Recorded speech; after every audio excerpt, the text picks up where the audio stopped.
From JBS Studios in Greater New York, this is the JBS News Update with Teisha Bader. I'm Teisha Bader with the JBS News Update for Monday, May the 24th, 2021. An IDF soldier and an Israeli civilian were moderately injured in a terror attack today in Jerusalem. A Palestinian terrorist approached the light rail station near the national headquarters of the Israel police in the capital today, pulled out a knife and stabbed the two men. Border police officers at the scene responded, shooting and killing the terrorist. Both victims were taken to Hadassah Hospital for treatment.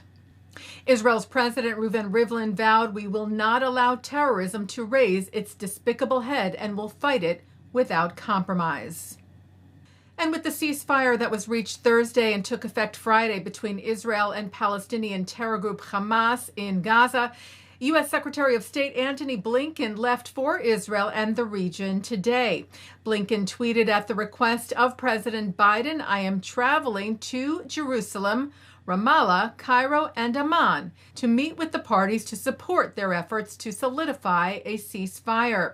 The United States has engaged, he said, in intensive diplomacy to bring an end to the hostilities and reduce tensions.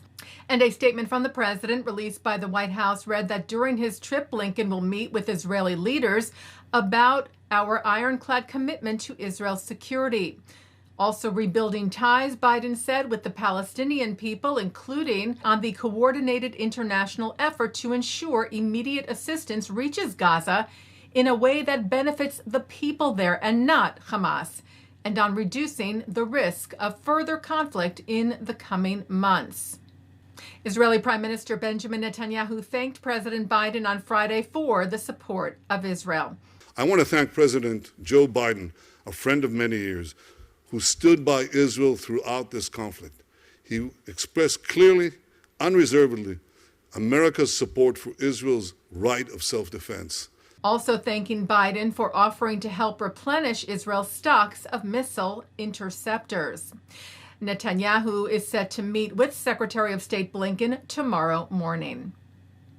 And the president also addressed the alarming rise in anti-Semitic attacks in the United States, including several brazen incidents this past Thursday.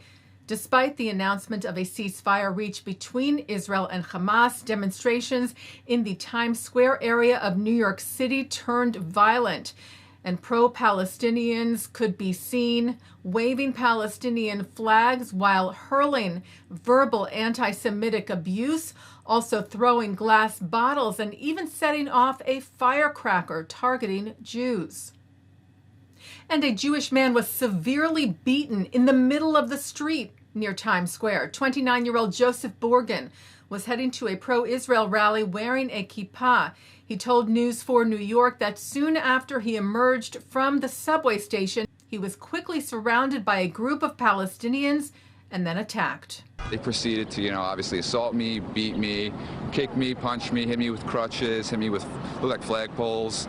The NYPD has arrested one suspect and is still searching for 4 others. Its hate crimes task force is investigating the incidents.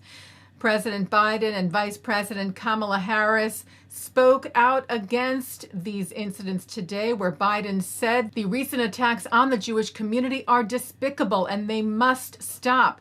Tweeting, "I condemn this hateful behavior at home and abroad. It's up to all of us to give hate no safe harbor." Vice President Harris tweeted, "The surge in anti-Semitic attacks against the Jewish community in the U.S. and around the world is despicable. It must be called out, condemned, and stopped. As a country, we must stand united against hate of any kind." And Speaker of the House Nancy Pelosi called the recent spike horrific, heartbreaking, and demanding of action.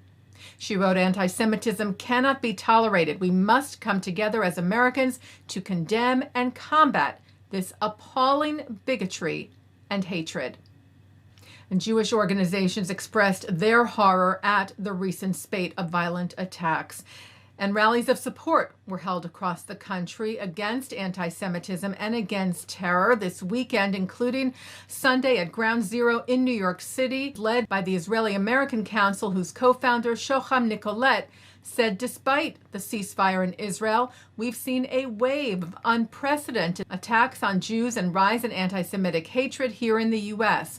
That's why thousands of us mobilized today, he said, across this great nation to speak out strongly and stand with our families here and in Israel.